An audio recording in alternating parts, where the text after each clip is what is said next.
because I respect you so much. And then I read what your wife had told you about going to the meeting. Do you have any reservations about she telling you not to go, kind of, and you went? Do you think you shouldn't have gone now, or how do you feel? I should have honored my wife's wisdom, because she was thinking about not my mandate on my life, because my mandate is to connect or to be able to sit at the table with anyone, because that's exactly what the historical record of Jesus is. I was not there to agree, and Jesus certainly did not agree.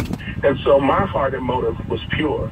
I weighed the wisdom of my wife versus what I believe was the voice of the Lord telling me to go. If I was trying to protect myself and whatever brand or image, certainly I would not have gone. It had to be that I heard the Lord speak to me, and that's why I went. I wasn't there for a photo op. There's nothing good that could come of that. The purpose is not political, it was spiritual. And if I say that I will do what the Lord asks me to do, then even the things that I would much rather not do, I do. What do you feel about him? Do you feel he is capable of making the type of change we need to make? We were there for one specific thing, which was prison reform. I was not there to agree, and I don't agree. I was there to fight for that, because that was what was on the table. I'm going to be honest with you. When I saw you all sitting at the table, like my stomach was hurting. The first thing came to my mind was, is this man getting ready to give them a big lump sum of money for something? Or like most people are thinking you guys are gaining money from this. This one was tough for us. I can't speak for anyone else in that room. When you say sitting at the table, here's my question to you. At what table would Jesus not have gone to? Not to agree.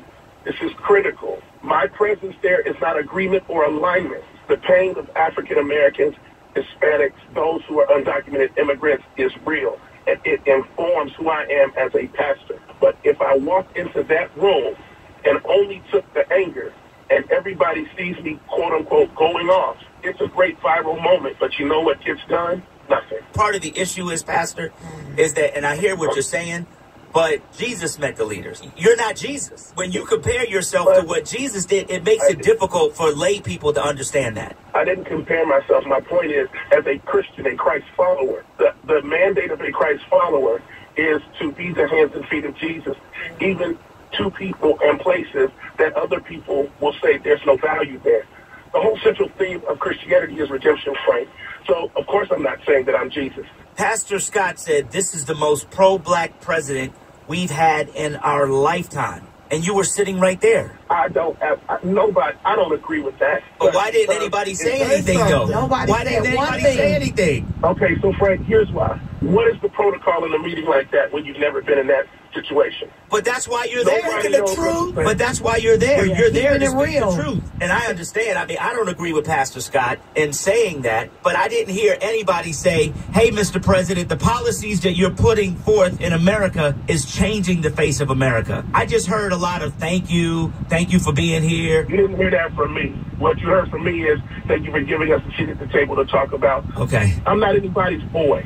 I'm not stepping fetching. I didn't ask to go.